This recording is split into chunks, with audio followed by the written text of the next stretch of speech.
Hello and welcome to Decorate It. My name is Mary and this is Wes. Sometimes. And tonight's episode is episode 39. We are going to be talking about mud hole, or the advanced classes that we just came back from last week. And rod building classes in general. Yes, because it's very important to discuss where you can get all of the education and knowledge and experience and things of that nature. So we just got back from mud hole Sunday. It feels like an eternity has passed since then. Yes. We came in Sunday, and that was a long drive to and from because we had to haul a trailer to pick up stuff for the expo that we were picking up because we drove down Thursday. So we had Thursday night off. So we went and found a Mexican place, little taco shop. Senor Taco. And It was awesome. it was like right close to our hotel. So we went over there. It was delicious. And then we got ice cream because it was right on the same strip mall. That strip mall there was like all the things. Everything you could think of. Tacos, Korean and Japanese desserts, Cold Stone Creamery, Liquor. another like Japanese sushi place. It was like Momin or something like that. I don't remember. Liquor store. There was a vape store. There's a cannabis store. And something else. Something else. We didn't see the other end, but then directly across from that, like if you walk to the corner of it where we were at with the Cold Stone Creamery, boom, there's Jimmy John's over there. So, I mean, it was just nothing but food in that little area. Within one block. Food You and had fun, everything. basically.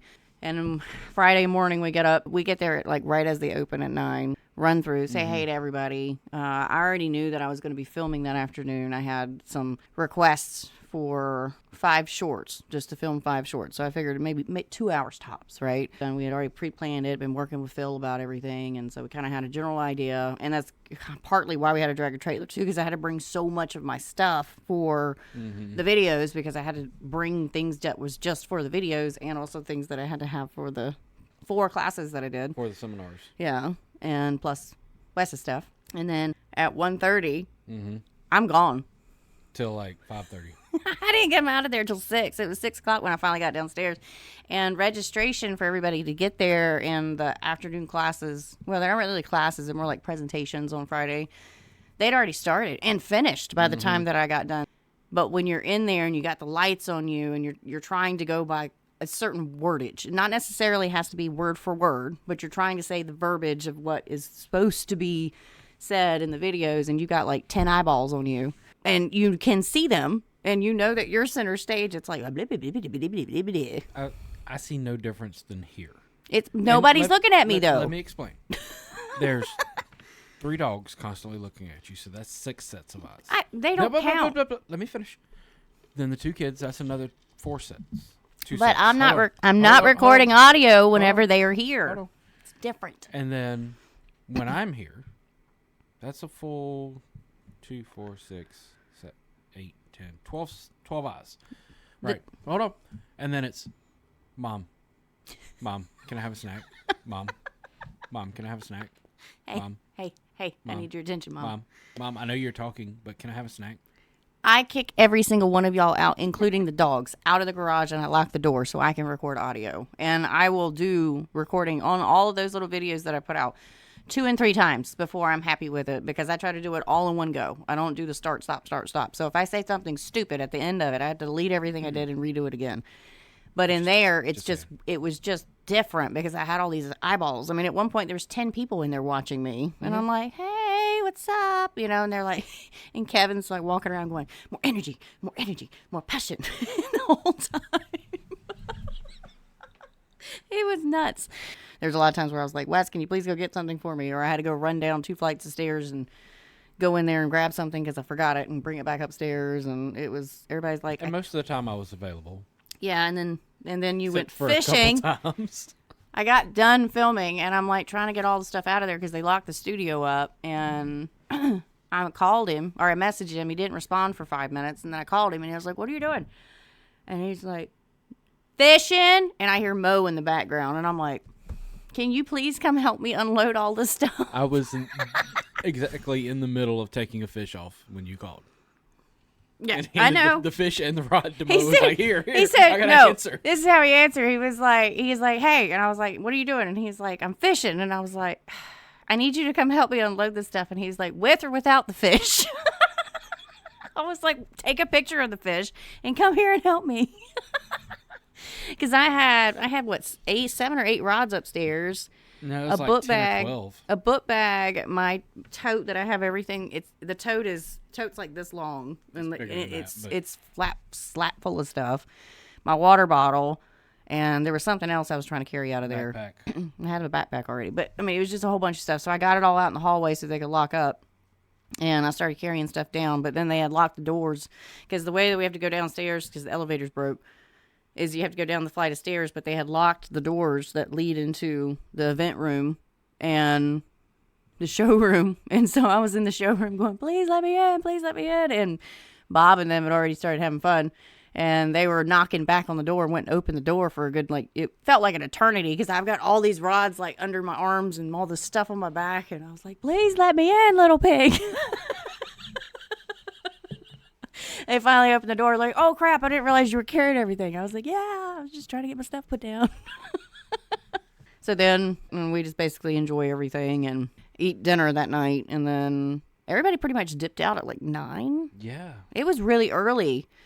It was really early. But then Saturday morning, it was like, all right, we're back up. And I was on at 8 o'clock in the morning. Mm-hmm. I had two on You were at 8. Saturday. I was at 10. You were at 1. 1. Yeah, it was right after lunch for my 1:30. second one. So my Saturday was thread day. I was talking about thread art all day. So the first class that I did at 8 o'clock in the morning was, what did I talk about? I talked about multiple axis chevrons, right? And they always divide, it's like, I think they had cap it at like 75 people. It's somewhere between there. When they had a lot of dropouts last minute and a lot of people that didn't show, only like, I think 10 tops is what was dropped out didn't show between the tags that were on the table and what they told me. So there's like at least 60 people there. Something like that, yeah. And they divide them into 2 groups. So you have a group A and a group B. And when you present at 8 o'clock in the morning, I'm actually going for 2 hours. So I have group A from 8 to 9 and then group B from 9 to 10.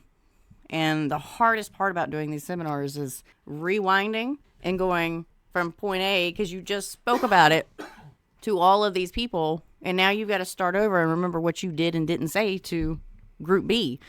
And it was funny because I was talking about how to set up multiple chevrons, right? I was going, okay, here's the formula for 2-axis, 4-axis, 8-axis, 16-axis.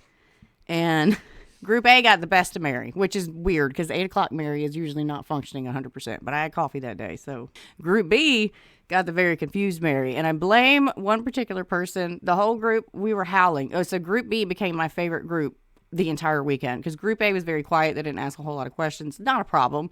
But group B was very interactive and we poked a lot of fun at each other and it was great. But in group B, after I was explaining how you're supposed to do all the axes, and I think, did you listen to group B? Mm-hmm. Yeah, you heard this part. So the math professor that was in the group, that's what his nickname was for the whole weekend after he said this to me. He took the 360, right? Our blanks are 360 because we look at it as a circle, like 0 axis, 180, right? And he started doing math a different way than what I was teaching. I always teach the simplified version because it makes sense to me. I'm not a math person. Everybody knows this. Like, math is... Talk to him about math, right?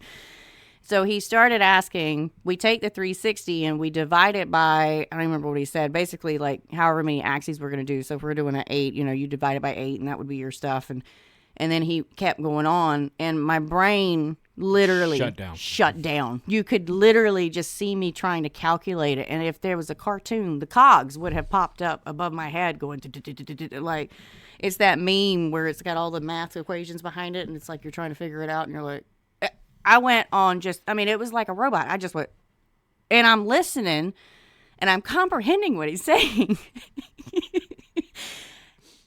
And I'm going, this is too early in the morning. I reached for my coffee. My coffee's out at this point. So I'm like, this is crap. And then I'm like, yes, you're right. And everybody else is howling at this point. I was like, did y'all see that? Did y'all see the actual shutdown?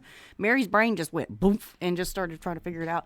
Wes is sitting over there with Mo howling again at me. Like, he's like, this is not going to be good for her. But he was right. He just had a different approach to it. So he math professor. That's what I said, do you need to come up here and teach? Because I feel like I just failed everybody at this point, like everybody's laughing. But then because I had that shutdown, I start yapping to them. I'm supposed to be telling them how to set up an 8-axis and and they're like there's 3 feet between me and the table and like the first row, and like everybody's pretty close. We're mic'd up so that everybody can hear you. I'm yapping. Supposed to be set up at 8 axis. I'm not paying attention. I accidentally set up a 16 axis. I'm sitting there talking to him about it. I get all the way to the last one and I'm like, holy crap, I just did that completely. But that's not what you're supposed to do. And one of the guys was over here. He was like, I was wondering. And I said, call me out on it. Like, don't let me go through the whole thing and be like, this is how you set up an 8 axis, but you're going to get 16 axis patterns and you're not going to know why because Mary lied to you. Like, it was hilarious, but it was a bad, I recovered. I finally was like, at the end of it, I said, I had the notes. I flipped to my paper and I was like, you know what? Just come take a picture of this. Ignore everything I said. I'll make a video later and it won't be so stupid, you know? Like, it was horrible. I felt so bad about how I presented that. I said, but hey, that's how you set up a 16 axis. That's what we were going for, right? You know, and I went back, redid the math, explained it to them, and they're like, yes, that makes sense. And I was like, just come up here and take a picture. Y'all, I'm not kidding. When I said, come take a picture of it, everybody in the class stood up and wrote and like came over to the notebook and took a picture. And I'm like, I have failed them so bad. So later in the day when we were doing thread art 2, actually, after I got out of that, I had like 5 minutes to run outside because Wes was getting set up, right? And you need to tell about how yours went because he went into marbling, and this is the first time he's actually taught a class somewhere. So, you know, I'm not very wordy. He's not vocal like I am. It was very short, sweet, and to the point. Because the way I do marbling is short, sweet, and to the point. There is nothing fancy behind it. It's lay it down, stripe it, circle it, let it dry. And it took me, out of the hour class, 10 minutes. A lot of it was mixing the epoxy. How do I mix it? What do I do for the ratios? Do you put mud in it? Mud, you know, or CP? Different things that you can use for marbling. Then 10 minutes of marbling and questions.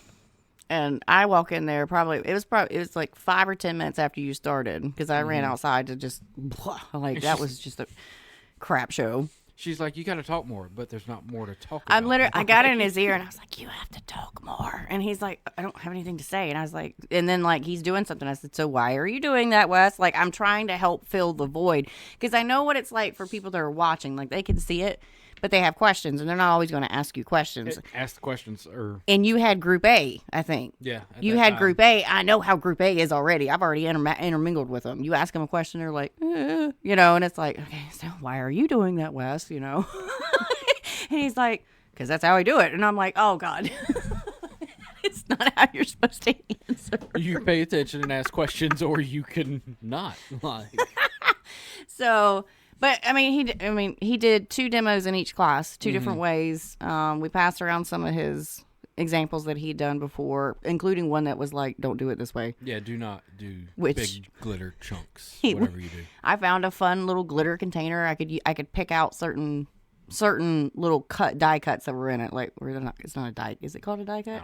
I don't know. But anyways, little, it had snowflakes or something in it that I was going to pull out.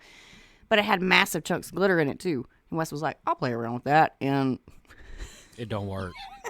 It don't work. It looks like Mary tried to marble. Is what it looks like. Because it looks like a 2-year-old tried to marble. And just. I think our son did a better job than what happened to that. Because what happened was the glitter just basically separated all of his hard work. Mm-hmm. And the hot pink he used in that one gummed up really bad. Yes. So it was like, ugh. Yep. And then, basically repeated the same thing for the second class. Went to put everything on the dryers. And wasn't prepared for the size of one of the samples. Because it was on a carbon tube that was like this big. Yeah, who gave those to us? Motzinger. Yeah, Wes Motzinger gave it to us because he cut them off. Went to put it in, didn't have the right holder for the size or height that the dryer was.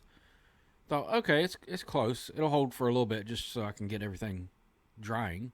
I no sooner got out from behind the counter and picked up my bag, and I heard, and I look over, and the tube is on the floor, wrapped in a paper towel with epoxy and acrylic paint all over the showroom floor behind their counter, all down the side of the cabinet. Just the entire thing ruined. Like, So I'm over there with a bottle of acetone, cleaning up marbling off the floor. Both of them got messed up. That was so bad. Like both of his demos, they were so pretty whenever he did Well, them. the first one, I grabbed it. Like, not even think. I've done this so many times. I've put it in there. I go over here. I grab it, tighten the wheels. Well, when I went to grab it, You grabbed the I second demo, grabbed in didn't the you? middle. And I grabbed directly on the marbling. One of the And two. I went, well, that was a dumb idea. You look like Venom there for a I minute. had black and white and gray all over my hand. So, yeah, it went wonderful. No, he really did it. I mean, he did a great job teaching. He just wasn't very wordy. Like, Wes is not somebody that, like, I'm myself. I like to fill dead space with information. It might not be pertinent to exactly what I'm working on at that, but it's pertinent to the topic, if you will. I talk a lot. It is what it is. I understand that. Wes I can doesn't. attest to that. Wes doesn't he's not an over talker. He literally just tells you exactly what it was. And Lewis was like, there's more to marbling than just mixing paint and epoxy for sure. And he explained exactly what he was doing. He was mixing the epoxy together. He added a couple like little how do you describe paint when you put it in there? Like a little dab or a little drip? It's a drip. You know, a little bit to it, mix it up, get it to the consistency that he wants it, which we kept calling it slime. Yeah, because it acts like slime. You know, when you pick slime up and it kind of goops and strings. You want it a little thick, but you don't want it too thick, and you don't want it too thin, or it's just going to run. And, you know, he explained his dragging techniques. But, I mean, his dragging technique is he does it two different ways. You can put it on there with your colors, and then you can take your tool, drag it, mix it together this way, and then you take your tool, and then you just make straight lines going back and forth. Now, when I went in there, this is what was funny. When I went in there for Class B, because basically I went in there just to help him mix epoxy and keep stuff cleaned up and help him kind of talk a little bit and also answer other questions, pass around things of his examples and things of that nature. I was just there as a helper, but I didn't stay the whole time. I'd leave too because I was like, all right, he's fine. But Group B comes in there, right? And Wes is talking about dragging. And then they were like, so the axes, are we doing 16 or are we doing 8? Or are we doing 4? And I start dying. The rest of them are laughing too. And I was like, you're going to do an 8 and end up with 32. I don't know. And it was just, the whole weekend was a continuous joke with Group B on Saturday about axes. So every time they saw me, they were like, how many axes are we doing, Mary? So it was pretty funny. So we get back from his class, and then it's lunchtime because he was from 10 to 12 for his 2. Mm-hmm. And we had Publix popcorn chicken with their deli subs, chips. From Publix? Yeah, it was Publix. Yeah, because we used to, when we had gatherings here, we would get the Publix chicken and subs too. Because it's delicious. I don't care if the chicken is cold or it's hot. Like, the popcorn chicken is good. The subs are good. Subs are always a good thing because they're not too heavy. But obviously it was pretty heavy because my class... Oh my God, Zombieland. my second class of the day was right after lunch on Saturday. So I had the 1 to 4 block. 1 to 2, no, 1 to 3. 1:30 to 3:30. Yeah, 1:30 to 3:30 block, right? Group A, back with me again. And I don't blame them. I was talking about how to set up. They were doing that the whole time. They were just like napping, right? And I told Bob, I got on the mic, I was like, Bob, can we get some coffee in here? Stat, the guys are falling asleep, and they're all like, oh crap, whoa, she caught me, you know? They all ate way too much. They ate way too much. They had turkey belly, like they got sleepy. It is what it is. I was not offended. I was just cracking jokes at them about it, and they thought I was upset. But whenever they realized I was laughing about it, they were like, oh, okay, she's cool. It's right after lunch. It's fine. You guys ate too much. I get it. It is what it is. But we're talking about setting up 2 pattern wraps, and what was funny about both Group A and Group B with this is that we got through the 2 patterns, how we're supposed to lay it out, the spacing, all the stuff, the counting the threads and everything. And we still had 20 minutes before the class ended. Mm-hmm. I'm going to let you guys tell me what you want to discuss because obviously I had pulled out Billy's book with Billy's Bavona's Decorative Wraps book and was talking about the spacing charts and all that stuff. And first off, both classes with the cheat code of go into the back to be able to know how many spaces, they were like, that saves some time. And I was like, I know. Peter Balderas told me that like almost 10 years ago at this point. Mm-hmm. And that's what I teach everybody. Use that chart whenever you're first starting because you're going to be able to space your wraps appropriately based off of that chart. Because I gave them some options. I was like, we can keep doing this. We can set up another one or, you know, we can talk about this book because every single one of y'all groaned in distaste over how much you didn't understand it. And they were like, talk about the book, talk about the book, talk about the book. So I broke down the book on how you're supposed to read the spacing charts versus the pattern and gave them the steps to be able to get into it. And when we got into that part for both classes, they were, I mean, just people were just jogging notes. It was nuts. Burning pages. And there was people that were recording too. But it was pretty funny that that's what they both chose to do. But those second classes, my second class with the two groups was no issue. Yeah, it was kind of weird how I said that. My second two, ba-doo-ba-doos, deuce. Jaja Binks is back. Hello. That one went off without a hitch. Those were pretty good. And Bob was like, Mary, you done talking? I was like, we're just yapping. Like, you just let me know whenever I need it. He's like, well, they're running long. I was like, you know me, just shut me off. It's fine. If they need to ask me questions, they know where to find me. And every time that we'd stop, there'd be a crew that'd come up to me or they'd catch me in walking. And I'm fine with it. I'm totally fine with it. I am happy to help people. Especially, some people don't like to ask questions in front of other people because they don't want to sound dumb. And I totally get that because I used to be like that. Now I'm just like, hey, what are you doing that for? You know, I don't care. Somebody else has that same question. Guarantee it.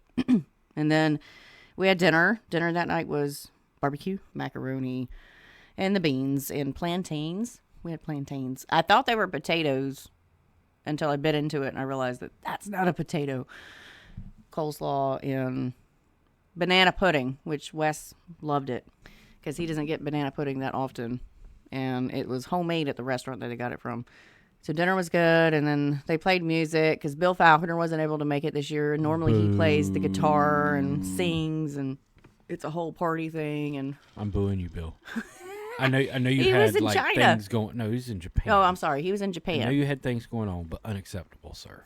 So Saturday was fun. We had great food. Wes and I stayed till we left at 11:30. Saturday night. It was almost midnight, I think, when we left. It was like 11:30 midnight. Yeah. We were hanging out with a core group of friends and just chilling. And then Sunday, once again, I'm back on at 8 o'clock in the morning. So, all weekend we were joking around that Sunday was Sunday Fun Day with Mary because Mary was back to back for 4 hours straight, basically. Mm-hmm.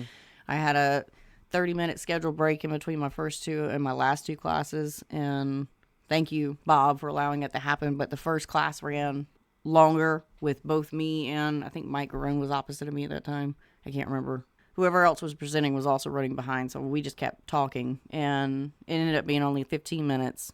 First class on Saturday morning for me was, we were talking about EVA, and I had brought 4 or 5 different projects of just trying to teach them that it's okay to experiment, you know, like laminating techniques, the chaos that was those laminating stuff. If you followed any of the reels before October last year, I was doing all that chaos with just laminating the sheets, how to do random abstract. Started talking about how to do those kaleidoscopes where you cut the same patterns at the same time. And we went through like 6 or 7 different ways to manipulate the EVA. And they all had questions about like how I did the graffiti grips and stuff. And then now I have group A again. All right. Group B's coming and it's funny, but and the classes switch, right? So Group B's back. And I was like, all right, Group B, what are we going to joke about today? And our friend Hal, I love Hal, and I thoroughly enjoyed having, I was picking on him the whole time. Because Hal, I started the whole spill. I'm not even 5 minutes into talking, and Hal interrupts me. And I love Hal, do not get me wrong. I'm good friends with Hal. I talk to him all the time. But Hal interrupts me, and he starts talking about contact cement, right? And he's like, I never understood why we use contact cement because it's not waterproof. Da-da-da-da-da. He's a wood maker. It's what he used to do. So, and I'm like, dude, I don't know. Like, it's just, it works. Like, it doesn't bust apart. It's not like we're sinking this stuff in water. And I was like, I do understand your thing. Then he was like, he kept going. Like, he was on like a 5-minute rant about contact cement. And I was like, how? Stop. We are not there yet. And he was like, oh, I'm sorry. I'll shut up. And then we get 10, 15 minutes into it again, Hal comes back with another contact cement like comment. And I'm like, oh, we're back to the contact cement again. Oh, Lord. And the group starts roaring, laughing because they're just like, oh, we're back on this again. So every time Hal spoke up, it was about contact cement in some way of like how to, manipulate it. And it was good info, but it was info that I was going to go over. It was just like, he's like, I'm sorry, Barry, I'm sorry. And I was like, Shush. And then We'll get there eventually. We're gonna get there, and at the end, you can educate everybody about it. But so it was just the contact cement joke with him all day, and then we dismissed. We had that break. We told everybody we had the EVA for sale. Everybody ran out our Suburban, and we had the backup, and we had just thrown these bags in there because we had been loading and unloading different things during the last 2 days, and it looked like we were doing a back alley deal out of our Suburban. That smelled like new shoes the whole time. So we get back in there for Group B, or for Group A again for part 2, and it was about cork and burning stuff like that. And first class was, it was just the explanation of burning the cork and everything. And then Group B comes back and Hal's back, and I was like, Hal, we're not talking about contact cement this time. And everybody starts laughing. He was like, oh man, I had some questions about it. So education wise, you learn a lot. And I learned a lot. I had people coming up to me going, have you tried using this? There was one gentleman in particular. He's a leather worker. He also does rod building. And he suggested for me to try barge contact cement because it was actually thinner and worked better. And that's what people use for their shoes and stuff. He gave me ideas for how to use it. There's a brush that they have, whatever they use it to apply it. There's like he says it's silicone and it goes in a cup that has basically like a silicone cover over it. When you stick it in, it wipes all that stuff off of it so you can reuse it over and over and over again. And I was like, thank you. I've got a whole list of stuff that people came up to me and they were talking about different things, and I would just jot it down because I knew I wasn't going to remember if I didn't write it down. And I'm getting back and I'm like, all right, now I got to order some stuff because, if barge contact cement works out to be better, stronger, faster, this is what it's all about. Make it better, As long as barge isn't the one that Vans uses. Or my New Balance ones, right? Like, Remember my New Balance shoes?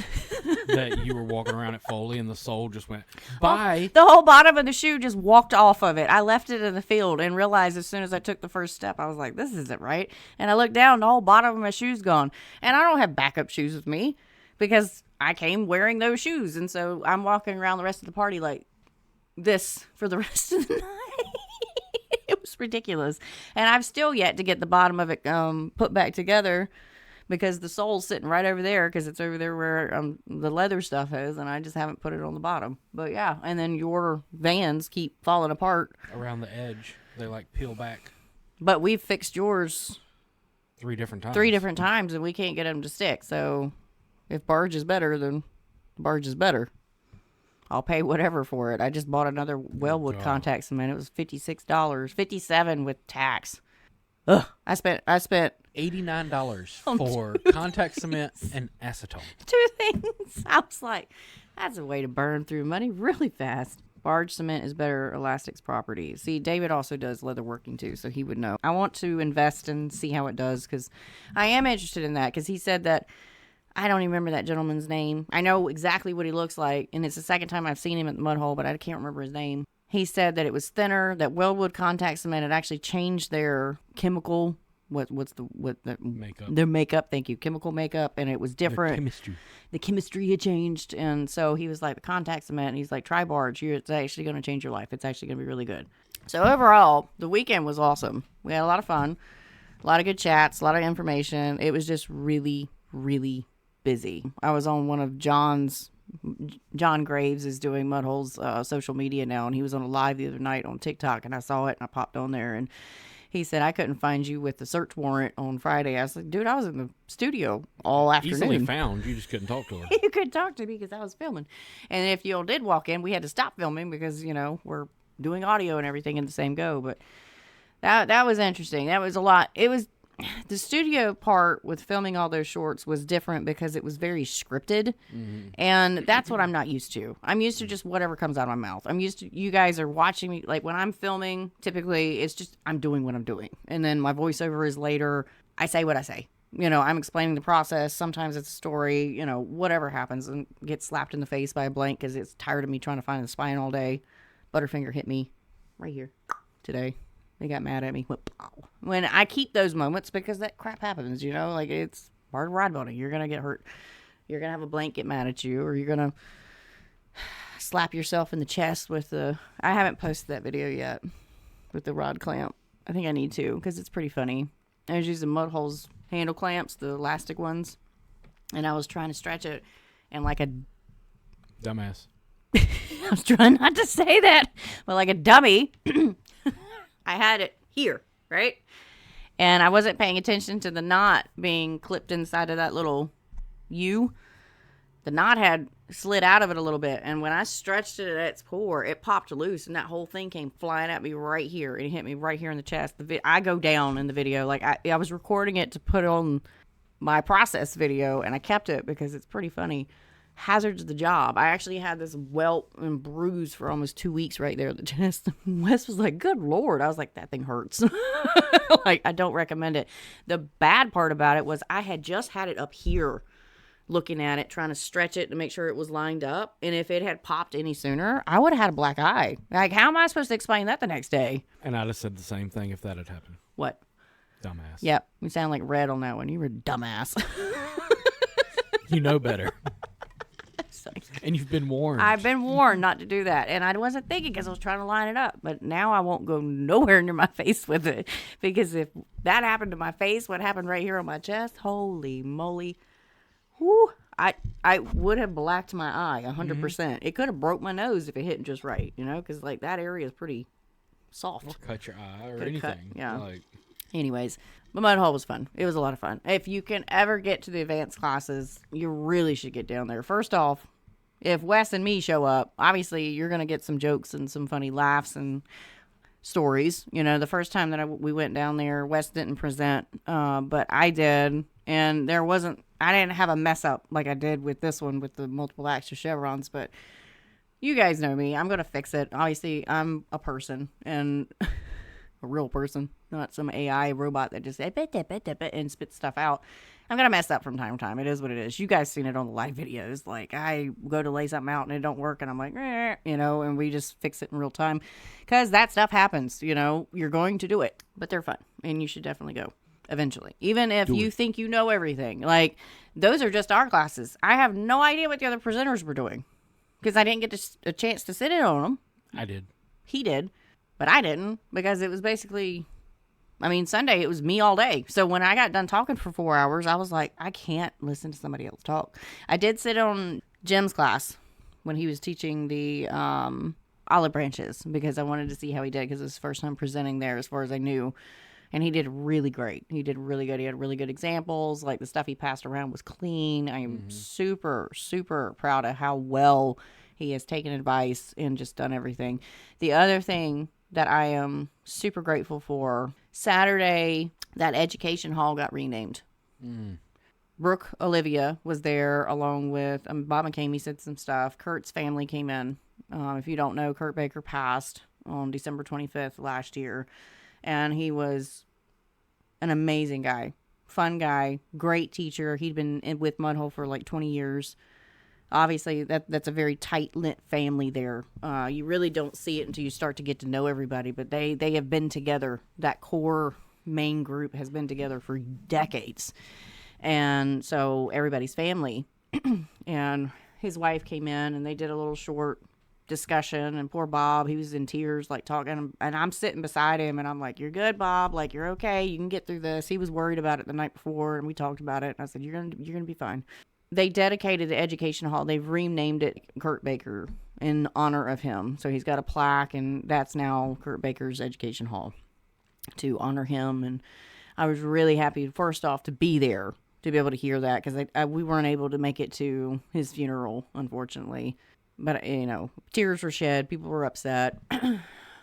His family came in, which I didn't realize that Kurt's brother looks almost identical to him. I about had a heart attack. I thought be honest. it looked like Kurt. I was like, oh my God. Because I saw him from a distance. And because I was still sitting at the class and I saw him and I'm like, I had to do a double take. And I'm sure my face registered something crazy if anybody was looking at me. But I was like, so similar. It's insane. But they took some photos and they posted about it. And, you know, I'm really happy that we got to be there to be able to witness that. And God bless Bonnie and all her family. I know that they are definitely going through some stuff with just the loss of him, but the community also misses him, and I miss him because we used to go back and forth picking at each other about different stuff that we do.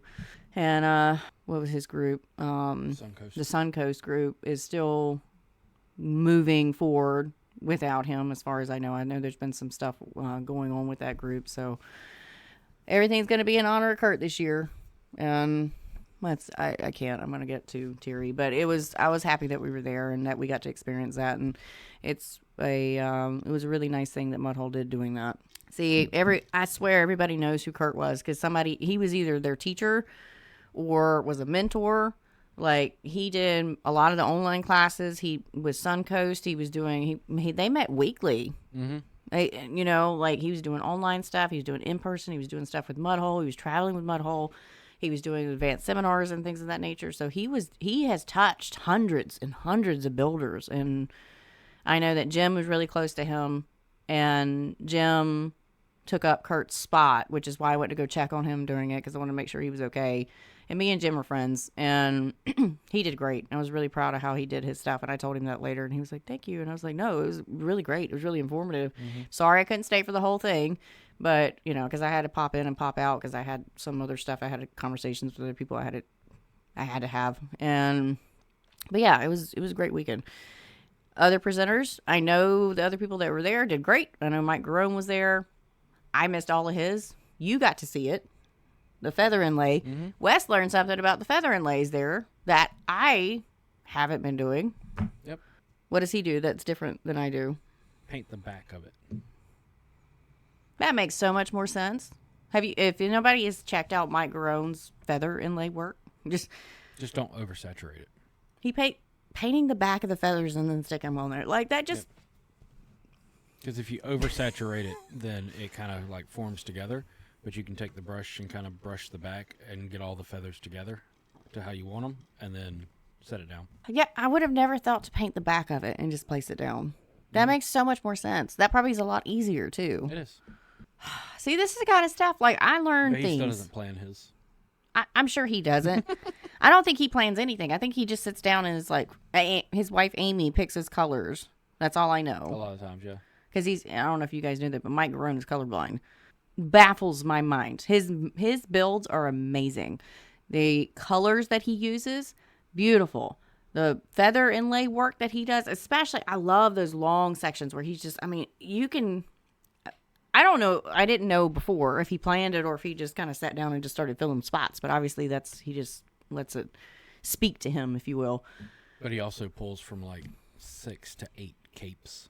Oh yeah, I'm sure he's got a cape all collection that is expensive, to say the least. All those feathers. All of them different. All those feathers that he has are very, very pretty. And I definitely don't have the cape collection that he has. I only have one really nice cape, and then the rest are just kind of pieces and parts I've collected over the years or people have gifted me. But when that fly show comes to Charlotte again, we going. I need to get some feathers because I really would like to try to do... I'm more of a planner. I wouldn't be able to sit down and just kind of freelance it. I might be able to. You would once you saw all the different varieties. Might be able to. You definitely. My OCD gets the best of me. I have to kind of like look at a bunch of different things. But like the way that he does his feather inlays is just beautiful. It's just amazing. Every time that one of his rods pop up, I usually see it on Instagram. It's usually where I see him. Gorgeous. Handlework. There's nothing I would say negative to what he does. It's gorgeous work, and he's a great teacher. I've walked past him while he's talking to stuff. I've never been able to sit past in his class because usually he's either opposite of me or at the same time. Like, I'm always tied up and I never get to sit in it. So Wes was like, I get to go take the class. And I'm like, take notes. Please, I want to know how he does stuff.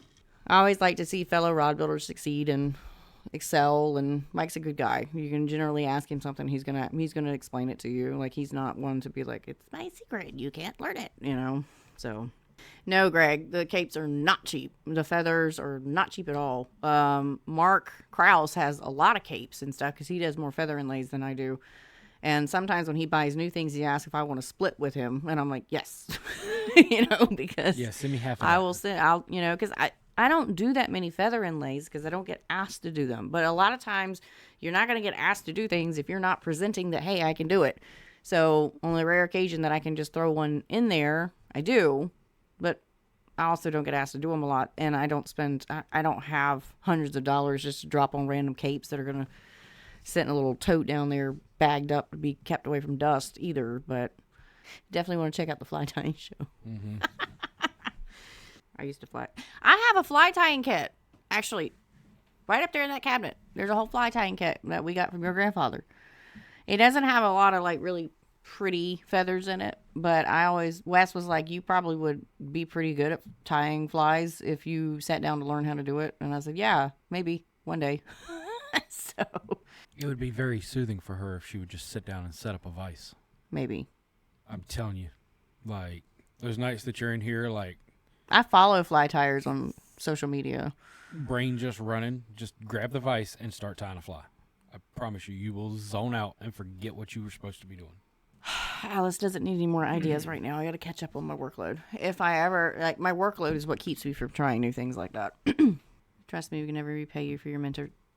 Savannah is doing amazing. Oh no, but I'm saying Savannah is doing amazing things. I'm very proud of her. I listened to her and Jim's podcast that they did, and I am so proud of her. And like her idea with the coloring pages that she sends out to the kids to kind of get them interested in wildlife, like I would have never thought about that. It was super smart.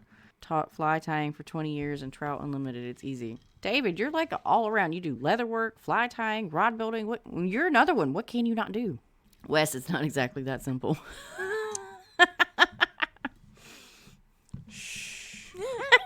I know. I've watched the videos. I get flies out of this. Shut your mouth. I've watched the videos on how these people tie the flies, and I'm like, there's some artistry to this and knowing what you have to do and what you can't do. Like, I follow a couple on social media because they have really good presentations of their videos and stuff.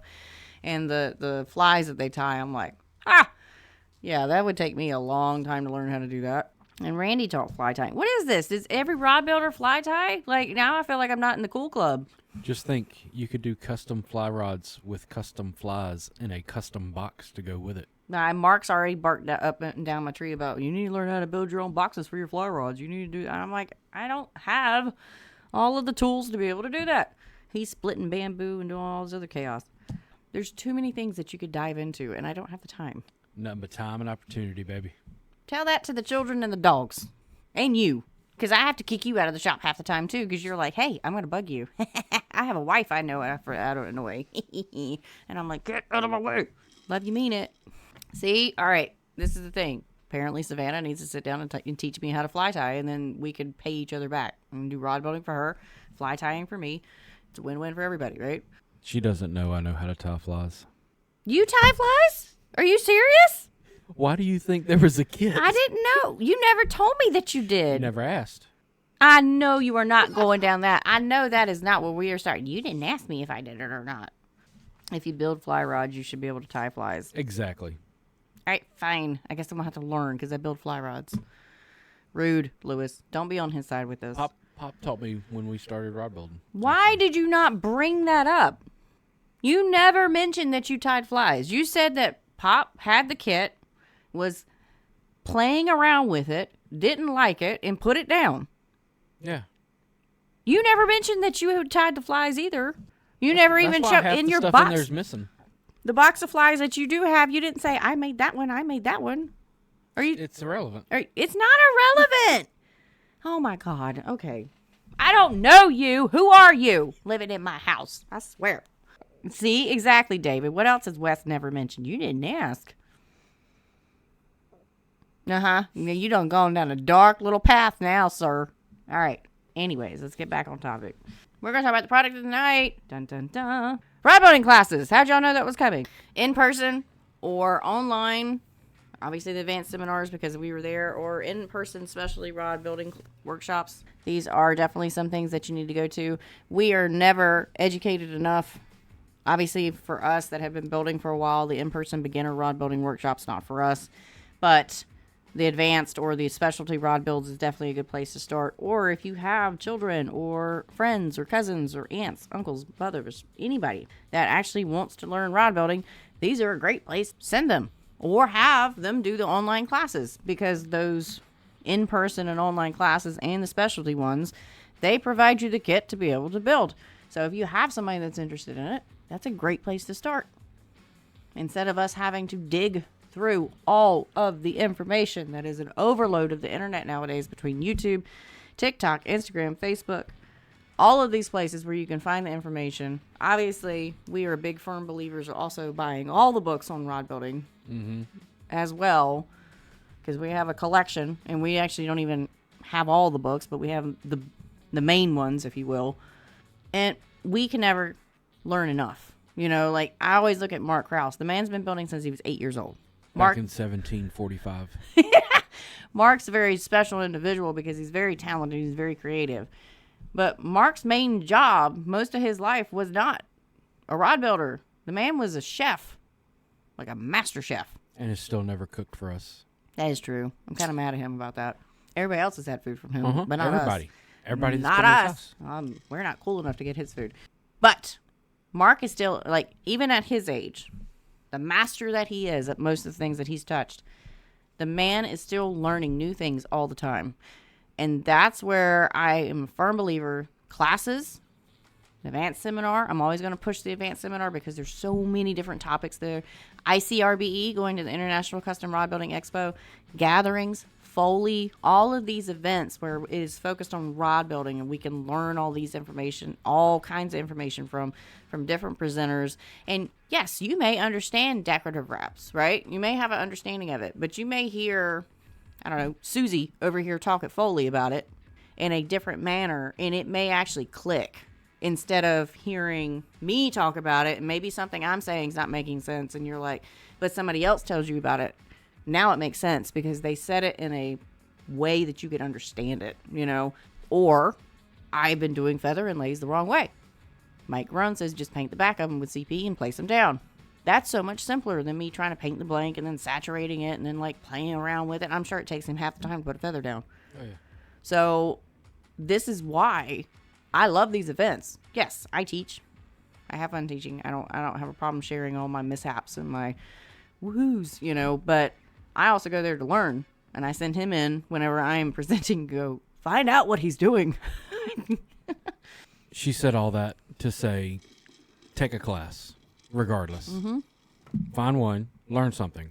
Even if it's not rod building, take a class. Apply it to rod building. Her seminar, my seminar. Mr. No Talk. No, I'm just kidding.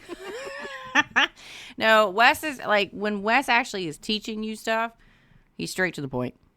I mean, that is what it is. I feel, I don't like silence. Silence bothers me. I don't mind silence for a little bit, but it can't be, Wes is fine with uncomfortable silence for like 20 minutes. He'll just sit there chilling. Like, now, he wasn't doing that, but anytime that there was, I could see people like shuffling around or starting to kind of get like, you know, it was like, what are you doing? Why are you doing it that way? Or, hey, have you tried this color combo? You know, or if they're asking about painting, he's like, I use folk art. And that, hey, he's not lying. He uses folk art to do it. And I'm like, I give him a minute to see if he's going to speak because I don't want to speak for him in his class. And then I'm like, but you have to be careful about what colors you use, right? And he's like, oh, yeah. Some colors gum up faster. Well, they found that out because we used a color that gummed up instantaneously with less of an amount than other colors I'd used. But if you'd gone down there, you went down there with 30 different paints. And you decided in the moment what you were going to use, right? Yeah. So if you hadn't picked that particular paint, that wouldn't have happened. So by me asking or me saying, but some of them thicken up really bad. No, I knew it was going to happen. No, you didn't. Don't play that card. This is what I live with. Who wants to win something fun? Because it's giveaway time. And you guys know I have to give this away. Because it's superior to mine. I can't even lie that it is better than my jig. And I love every single person that has bought a jig for me for the last, how long have we been building them? Too long. Like 8 years. I think we've been building these things. This is my 14th year building. Yeah, like 8 or 9 years we've been building jigs. The butt wrap alignment tool. This is what it's specified on the website. The butt wrap alignment tool. You guys know that I am a firm believer in calling them a decorative wrap alignment jig. It's fine. They're the same thing. I just don't like butt wrap because we don't necessarily put the wraps on the butt, and that's the only reason why I call them deck wrap jigs, but they're the same thing. The biggest difference between the two is that they have a little peekaboo that is in their jig. Not only did they screen print inches and centimeters on the ruler, which screen printing that is highly accurate versus just trying to find tape and stick it on there. Mine doesn't even have measurements on it. That peekaboo, I noticed today, And I'm going to make a video, a little short about it, but my circle template, the particular circle, I'm going to have to check the other ones too, that I use for the 1/2-inch PVC, the 0 axis and the 180 axis aren't directly across from each other. Huh. One of them is slightly tilted. Huh. So by putting my blanket, because I was setting up for demos, because actually I have a class that I'm teaching tomorrow for Mud Hole in Charlotte, and I was setting up my demo to get started wrapping on it, and I had marked my 2 lines. I set it in the blank. I drew my line for the 0 axis. I went to flip it over, and I checked to make sure that when I hit my 180 mark with thing, I flipped it over to see if I could see my line to that little peekaboo spot. I couldn't see my line. I rotated it to where I see my line and went back, and it's off that much. That much. That makes a big difference in how your wrap gets executed.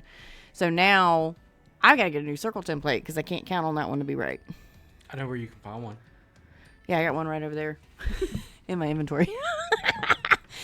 But that alone, that is the one selling point. Like, I cannot cut that kind of, I could.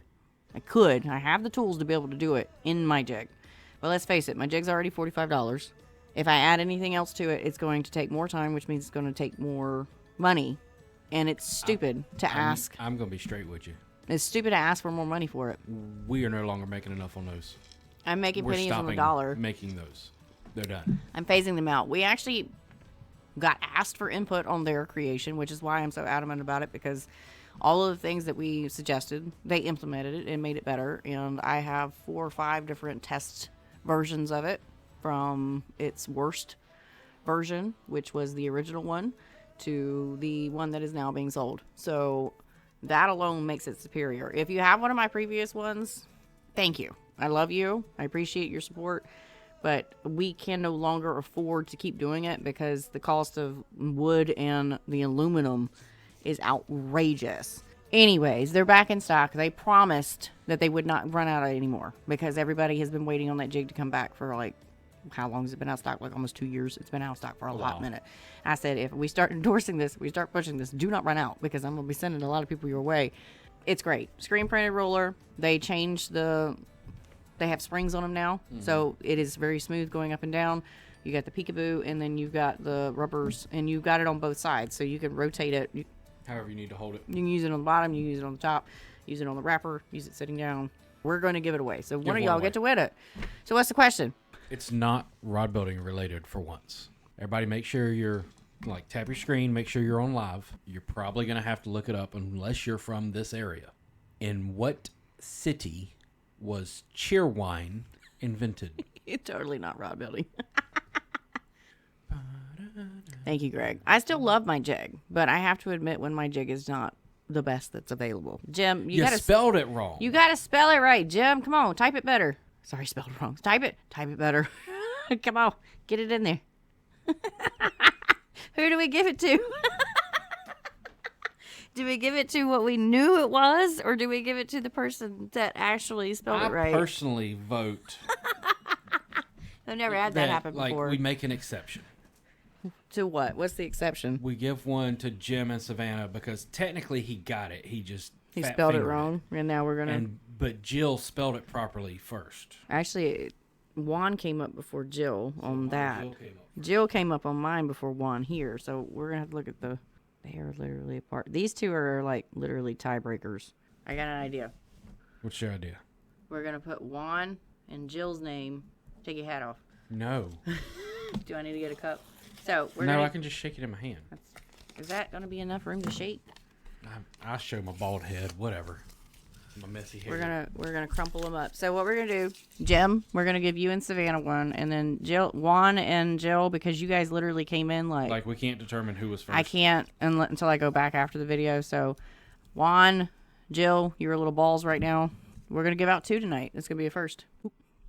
Shake it like popcorn. Shake, shake, shake, shake, shake, shake. And then whoever we pull out will be the second one. So that is just fair. So we're giving away 2 of them tonight. Oh, can't find it. Up. That one. All right. Who's that? You can put your hat back on now. There's still one in there. I've dumped it out. Jill. All right. So Jill and Jim, contact me, send me a message, or email me at thedecorativestudio@gmail.com. We'll get 2 butt wrap alignment tools, as they call them. I call them jigs, but tools sent out to you. I just need your address, and that's it. Date of birth. Don't need that. Social security number. Wes always goes through all this crazy stuff. We don't need all Mother's that maiden information. name. We also want to thank our sponsors. Thank you to Mudhole and Foundation Outdoor Group for allowing us to come down there for the Mudhole seminars and teach there, and allow the Christie clan to basically do the education for the weekend, along with supporting the podcast and being able to give away all these awesome products. I do want to also thank them for allowing me to be able to give away some awesome stuff for the podcast and for random little things that I do, and also allowing us to get some product to bring with us to Give away again. give away at the expo. We've got some cool stuff. We've got a mandrel kit, like the whole shebang, to be able to start making your own grips and things. And then the other thing that we have is the whole core starter kit for hand wrapping and stuff. Like, great thing for kids or anybody that's starting to get into it. And it's just been great working with both of these companies, and I'm very thankful that they allowed me to be brand ambassador for them this year. Like, yeah, I take it as a massive blessing that they like me. I guess is the basis of it. Like, it's been fun. It's been great to travel, and our next big event with them is ICAST, but we will be going to Foley. But big thank you to Mudhole and Foundation Outdoor Group for everything that you do for us and also for the community. You really are a great company to work for, and you make us feel like part of the family. Appreciate And you. we love you. But basically, any rod building class, event, gathering, any of this stuff, super important to get to. And I get it. There's certain regions that just don't get hit with it. Obviously, California needs some stuff going on. Upper, like, Virginia area, you guys don't get a whole lot. I'm sure there's stuff in the Midwest that's not getting hit on as well. Hopefully that changes. Sometimes events like the Expo, for instance, which is 2 weeks away, we have rods to build by then. The Expo is 2 weeks away, and it really is going to be an awesome event. Like, there's so many vendors. We're lucky because we're right beside Bat Creek Custom Rods, which is Mike Ward, and then his wife's bringing her laser, and she's going to be doing all those custom caps and stuff, and they're on the same aisle with us. And then Fuji's also across from us, so we're literally surrounded by our friends at the Expo. But then you've got Reggie Callis that's with All Around Fishing. He's going to have his booth and all of his stuff. HFF's going to be there. You're going to be able to shop for things this year. Batson's going to be there. Mudhole's obviously coming, which they're not coming as Foundation. They're coming as Mudhole, because last year's test run of Foundation showing up at events, nobody realized that it was Mudhole. So they're back to it's Mudhole. And there's a ton of other vendors. And then seminars. I have 3 seminars at the Expo this year. I thought it was 4. I have 3. No, 3. 3. Because I'm doing cork again. I'm doing EVA, which I didn't realize I was doing EVA until I asked Tom about it. And I'm bringing my wood lathe this year, so there's going to be some fun demos, either at the booth and also in the seminar. And I'm also doing decorative wrap one. So I have 3. 2 on Sunday, 1 on Saturday. And then there's the gala, which if you're a subscriber to Rod Maker, you're going to be able to get into the gala, and they give away a bunch of stuff. We'll probably give away some foam, honestly, maybe a block, something like that. But our booth's going to be set up a little bit different this year, because last year we had 18 foot of table and brought 6 wrappers. I can't remember exactly. It did not work space wise, because originally my idea was to have it running this way. Nobody could get beside us, so we angled the tables out, because apparently I didn't do the math. But I had him check with me 4 times, and I swear the space was a little bit smaller. I didn't measure it because I didn't bring a measuring tape, but the math wasn't mathing, so we had to angle it out, and I hated it. It's because Mary mathed it. Yeah, I had you check my math, dang it. But yeah, you look away because you know that you verified it 4 times before I actually sent the order in. And then it just wasn't very welcoming to come behind the scenes to see what was back there. So I'm going to set it up different this year. But I highly recommend trying to get to in-person stuff, or even just taking classes, even if it's like, something that's focused on like decorative wraps, or, making grips, or just something to further your knowledge. Even if it's something that's not rod building. Maybe you want to learn how to do, I don't know, Fly tying. We're going to go back to it. Apparently we're on fly tying. That's going to be a fly tying thing. Next time y'all see me, you'll be like, have you tied a fly, Mary? Have you fly tied? Have you fly tied yet? All right, Hal, with contact Have you cement. applied a tie We've yet? circled back to contact cement, apparently. But engraving, Mark Krause, I use him a lot. He is always taking classes to learn about stuff. He took an engraving class. He got all the stuff that he needs for it, so he can engrave real seats, just like they do, like the guns and things of that nature. Oyster, like Bill Oyster. Bill Oyster, like the whole engraving stuff. He takes wood burning classes when he wants to learn. I don't take classes for everything I want to learn, but I would love to, but I always go to these events with an open ear and I listen. The guy that walked up to me talking about the barge contact cement, I could have shut that conversation down and just not listened to it because I use Wellwood contact cement. That's whatever I use. But why? Why would I do that? Why not try to see if something is better? Why not to see if a different technique works out better? Even if you've done it the same way for 10 years, why not adapt to something that maybe actually be better? Experimenting is the name of learning new things. Like, I was so happy to see somebody posted the other day, they made a black and white checkerboard. They glued a bunch of blocks together, made black and white, and they were going to like slice it off and use something for it. They realized it wasn't going to work, but then he decided to cut a piece off of it, and he sunk it in a piece of EVA and turned it as a grip. And I was like, yes, experiment all day long, because that's where we get great ideas. And listening to others' tidbits and points and tips and tricks, and we might not agree with everything they do 100%, but some of that information is great. And getting some of your information just straight over the internet's not always great, because how do we filter out the bad with the good? All information's like that. Even stuff I say might be bad information for you. It works for me. It doesn't mean it's going to work for you. But taking everything that you learn at public events or talking to people in conversations, that's another great thing about the expo, because you get to talking with random people that walk up to you, or you're in a booth and somebody's beside you and they start talking about something, and then you strike up a conversation. And that's exactly how I learned how to do that outside thread on an open wrap as a sacrificial, and then CP it down and get rid of it. A gentleman told me that. Just randomly. Like, we were just talking. He's hanging out at the booth. We walked up to Mark to ask him a question. He was busy. This guy just randomly started talking to me. He started like throwing these little golden nuggets at me with his information. And I wish I had gotten his name, because I could give credit to him. But he's the one that told me how to use sacrificial thread. I would have figured that out on my own. It's the conversations that we get into that make it the most important. But there's education to be had everywhere, and you're going to learn stuff no matter where you are. And that's my whole thing, is we are going to learn more. Even if you don't learn something at the event, the conversations that you get in with other people is how you learn more stuff. Even it's the history of rod building. I love to hear Todd Vivian and Bob McCamey and all of that crew like just talk about how it was and where it progressed into. And they've got so much information on these blank manufacturer companies and stuff, because they all been there, done that. Listening to the generations that came before us is what teaches us what not to do and what to look out for when we get on our paths of rod building. Mastering Rod Building Podcast with Bill Falconer is awesome for learning all the history too. Yes, highly recommend Bill's podcast. Highly recommend Bill's YouTube page as well. Thank you for bringing him up, Jim, because yes, like, I stick to the decorative stuff. Bill Falconer's Mastering Rod Building is for like the history, the finesse kind of stuff, events, things of that nature. Like, it's a great podcast. Like, I listen to it and I learn a lot of stuff, because I don't feel like there's any place that you can't learn from, Rod band classes, mudhole classes, any place that you can get information from is a great thing to do. It's, first off, it builds the community. You get to gain friendships in the process and also learn information.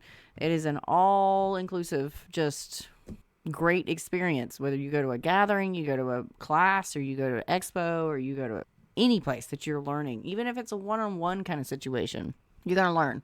And you don't necessarily have to be in person. You can do some like online stuff. It is kind of, it's great nowadays because we have the internet, right? And we have access to all these different builders that are online, and they're putting their content out there.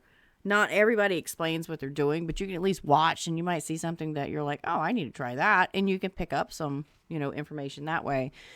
So it's a little different nowadays, but I will always preach that in person is always better. If you're in there and somebody's doing a demo, or you're like sitting down and actually doing something, you can get corrected in real time, and you can fix whatever problem you're having in real time. You know, in-person instructor is always going to be king, queen of the situation, in my opinion. Online, second best, because trying to figure it out on your own, even reading books, like you're gonna be able to figure it out from reading the books, especially Dale Clemens stuff, Advanced Custom Rod Building. Love that book, 100%. It's the Bible when it comes to rod building. Like, you can't go wrong with the information that's in there. Those books are great. But the problem with it is that a lot of us are visual learners, and we like to visually see what's happening. And then there's a lot of us that have to ask the questions in person too. So it's visual with the text, with the conversations. You know, in person is just going to be better. Right? Yep. And that's how his seminar went. Yep. Take a class. Learn something. That everybody's different. They're going to have their own different ways. Learning online has its pros and cons, because you're going to have some people that are very set in their ways and do things differently than what has been adapted to nowadays. And in theory, nothing is technically wrong until it's really wrong. You know, like, we're not going to glue a real seat on upside down. We're not going to use cardboard as an arbor for a real seat, because we're not a company trying to cut costs. We're going to do it the right way. You know, that's the kind of stuff that's really wrong. I don't care how you mix your epoxy. I don't care how you warm your epoxy. I don't care how you wrap your threads. As long as the end result is not going to cause an issue for the rod and the performance of the rod, and your rod performs and it doesn't snap or break because you did something crazy on it, awesome, you know, is what it is. But go to a class, go to an expo, go to a gathering, learn from that. Other than that, that's basically the sum of it. And we were going to be a hardcore promoter of coming to the Mudhole Advanced classes, because we have a lot of fun there and we teach, and you're going to learn from that. And you're going to learn a lot of different techniques and ways to set things up. Like, one of the last classes of the day, Mike Garone, which I was able to actually listen to part of it. He was setting up how a spiral wrap is supposed to be done, and the benefits to a spiral and the ways that you're supposed to do it. And obviously all of that information is coming from his point of view and from how he does his stuff and why he does it the way he does it. Classes are king. End of story. But y'all have a great night, and we will chat later.